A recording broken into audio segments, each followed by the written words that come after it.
Hey, how's it going, YouTube? I'm back in another video, and today I'm going to be talking about what Kemba Walker to the Boston Celtics means for the NBA, and I'm basically going to be getting to how it affects both the Boston Celtics and the Charlotte Hornets, and I'm getting to why it's probably a good thing for both teams that this deal did end up happening. So yeah, I'm getting to all that, and I am sorry for the lack of videos. I was at Nationals for a basketball tournament. That's why I wasn't able to upload, but I'll be able to upload for the whole time, as that was the last tournament of the year. So I'm done with basketball for pretty much until the high school season.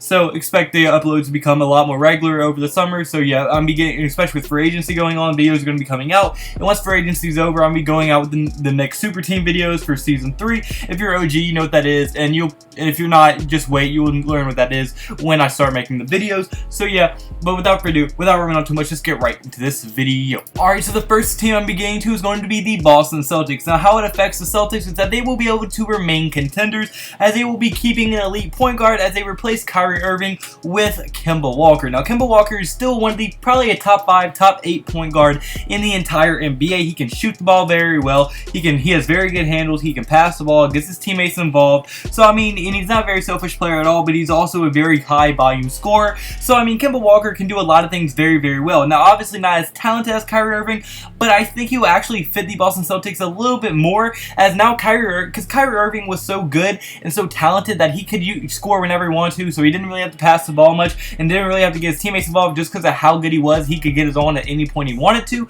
Well, Kemba Walker, yes, he's great and he can get his at any time as well, but he's not as talented as Kyrie Irving, so he's going to be getting his teammates involved a lot more, which is going to help the development of the young guys like Jason Tatum and Jaylen Brown, and it's going to really help develop those guys more and more. As with Kyrie Irving, it really did stunt the development, and we saw that with Jason Tatum and Jaylen Brown last year. They're kind of butting heads a little bit, and I think Kemba Walker is going to be a much better fit than Kyrie Irving is. And I think Kemba Walker also makes them be able to stay a contender, as, I mean, Kemba Walker now adds an outside shooting presence that they did not once have. So, I mean, Kyrie Irving can shoot the outside shot, don't get me wrong, but Kemba Walker is a specialist at the three-point shot. He won the three-point contest not too long ago, or he's always in it as well. So, I mean, he can definitely shoot the three very, very well, and I think that's going to be huge for the Boston Celtics to go, and I definitely think that they will be contending for the NBA Finals once again next year, and I think he's very excited to actually play with someone that could be that good, as he's going from Charlotte,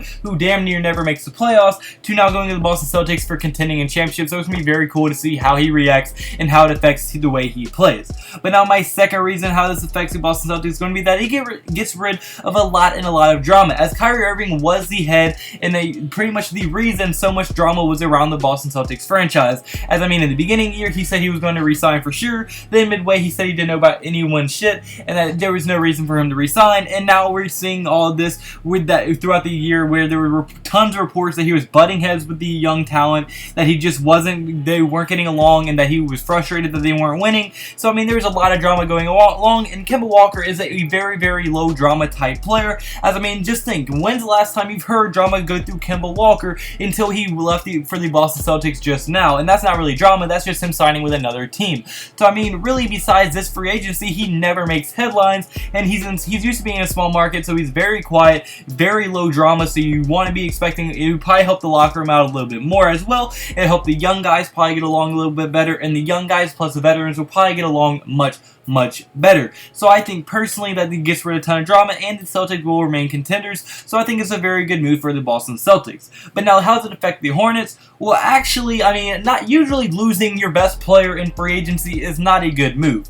But in the Hornets case, this was probably the only move they could have possibly made if they wanted their team to get any better. As, I mean, even if they did re-sign Kemba Walker to a 5-year supermax, as he did make an All-NBA team, this would hurt the team way more than it actually helped them, as they would remain a fringe playoff team, maybe an 8th seed, but that would not help them at all, because, I mean, say they do get the 8th seed, well, now they're not a lottery team, and they're going to be getting a not as good young talent in the draft, and they would never get better, as no free agents want to go there, plus their draft is going to be as lower quality than it would be if they were a lottery team. And even if they were a lottery team, well, then, I mean, and they're still going to be a high lottery pick because they're always a fringe playoff team. So they were kind of stuck in that mediocre category or lower mediocre category that no team ever wants to be in. But with them getting rid of Jeremy Lamb and Kemba Walker, they're going to be able to tank a long time, be one of the worst franchises, tank for high draft picks, and hopefully be able to build through the draft and get some solid free agents in the following years to really help build up this team and see what Michael Jordan can finally do. As I mean,